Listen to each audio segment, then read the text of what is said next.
नमस्कार।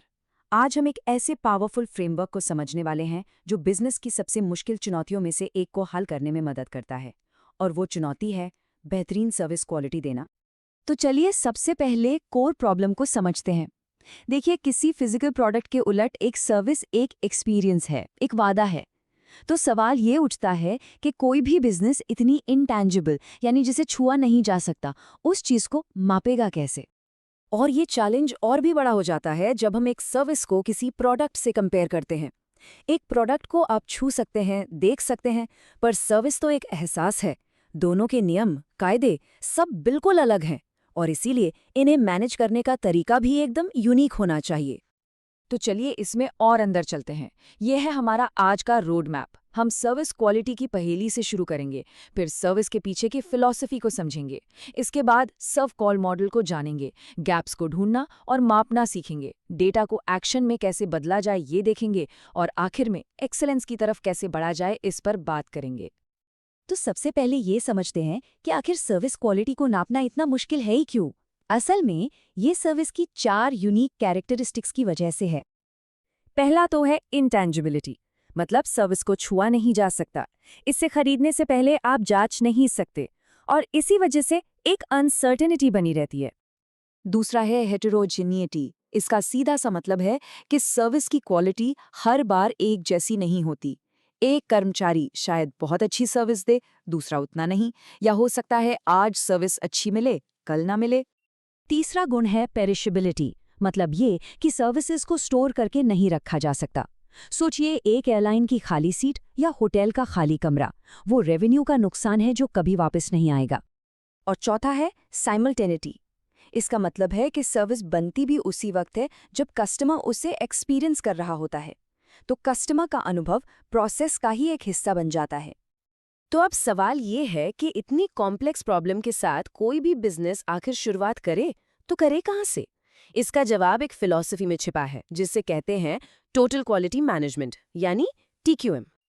देखिए, सर्विस की दुनिया में TQM का मतलब फैक्ट्री के डिफेक्ट्स ढूंढना नहीं है। ये एक कस्टमर सेंट्रिक माइंडसेट है जिसका फोकस हर एक कस्टमर इंटरैक्शन को बेहतरीन बनाना है। ये पूरी फिलॉसफी 6 मेन पिलर्स पर टिकी है। कस्टमर फोकस, मतलब ग्राहक पर ध्यान। कंटिन्यूअल इम्प्रूवमेंट, यानी लगातार बेहतर होते रहना। एम्प्लॉय इन्वॉल्वमेंट, यानी कर्मचारियों की भागीदारी। प्रोसेस डिसिप्लिन, प्रक्रियाओं में अनुशासन। फैक्ट बेस्ड डिसीजंस, यानी तथ्यों के आधार पर फैसले लेना। और इंटीग्रेटेड सिस्टम्स। इन सबको मिलाकर ही पूरा संगठन एक बेहतरीन कस्टमर एक्सपीरियंस देने के लिए एक साथ काम कर पाता है। अब देखिए, फिलॉसफी तो ठीक है, पर किसी भी बिजनेस को एक टूल, एक औजार की भी तो जरूरत होती है। और सबसे इंटरेस्टिंग बात यह है कि कैसे इस एब्स्ट्रैक्ट आइडिया को एक प्रैक्टिकल फ्रेमवर्क में बदला गया। और यहीं पे आता है सर्व कॉल मॉडल। इसे डिजाइन ही इसीलिए किया गया है ताकि इनटैंजिबल को टैंजिबल बनाया जा सके, मतलब जिसे छुआ नहीं जा सकता उसे मापा जा सके। और ये होता है सर्विस क्वालिटी को 5 मेन डायमेंशंस में बांटकर। और इन 5 डायमेंशंस को याद रखने का एक बहुत ही सिंपल और ब्रिलियंट तरीका है, एक एक्रोनिम, रेटर। चलिए देखते हैं कि इसका क्या मतलब है।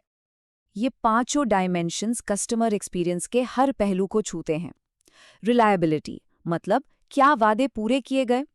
अश्योरेंस, यानी क्या कर्मचारी भरोसेमंद लगे। टैंजिबल्स, मतलब फिजिकल एनवायरनमेंट कैसा था। एम्पैथी, क्या पर्सनल केयर मिली। और रिस्पॉन्सिवनेस, यानी मदद करने के लिए कितनी तेजी दिखाई गई। तो रेटर के ये 5 डायमेंशन एक बहुत ही पावरफुल मेजरमेंट सिस्टम की नींव रखते हैं। और इसका असली मकसद है उन गैप्स को ढूंढना, मतलब जो कस्टमर की उम्मीदें थीं और जो उन्हें असल में मिला, उसके बीच के अंतर को पहचानना। और ये सब होता है इस एक ब्रिलियंटली सिंपल इक्वेशन से। आप कह सकते हैं कि ये पूरे सर्व कॉल मॉडल का इंजन है।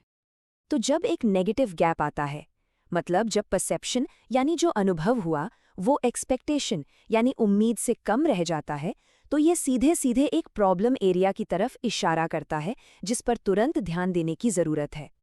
तो ये जो गैप स्कोर्स आते हैं, ये सिर्फ नंबर्स नहीं हैं, ये स्ट्रेटेजिक सिग्नल्स हैं।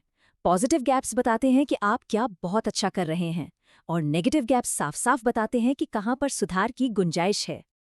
तो एक बार जब इन गैप्स की पहचान हो गई, तो ये मॉडल इस डेटा को कॉन्क्रीट एक्शन में बदलने के लिए एक क्लियर रोड मैप देता है। ये एक कंटिन्यूअस साइकिल है, एक लगातार चलने वाली प्रक्रिया।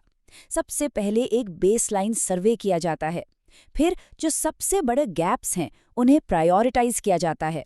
इसके बाद टारगेटेड इम्प्रूवमेंट्स लागू होते हैं। लेकिन कहानी यहाँ खत्म नहीं होती। इसके बाद फिर से मेजरमेंट होता है और जो बेस्ट प्रैक्टिसेस काम करती हैं उन्हें पूरे ऑर्गेनाइजेशन में फैलाया जाता है। ये कंटिन्यूअल इम्प्रूवमेंट का एक चक्र है जो चलता रहता है। तो इस सिस्टमैटिक अप्रोच का पे ऑफ क्या है, इसका फायदा क्या है? ये सिर्फ बेहतर सर्विस नहीं है, बल्कि इससे मिलते हैं कॉन्क्रीट बिजनेस रिजल्ट्स, जैसे कि कस्टमर लॉयल्टी बढ़ती है, ऑपरेशनल कॉस्ट्स कम होते हैं और ब्रांड की रेपुटेशन भी मजबूत होती है। तो आखिर में ये समझना जरूरी है कि ये कोई वन टाइम फिक्स नहीं है। ये तो ऑर्गेनाइजेशन के डीएनए में, उसके काम करने के तरीके में एक नया बदलाव लाने जैसा है।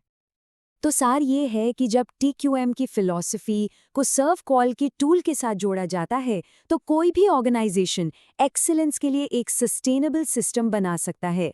इसके बाद बेहतरीन सर्विस सिर्फ कभी कभार होने वाली अच्छी बात नहीं रह जाती, बल्कि वो एक रिलायबल और पावरफुल बिजनेस एसेट बन जाती है।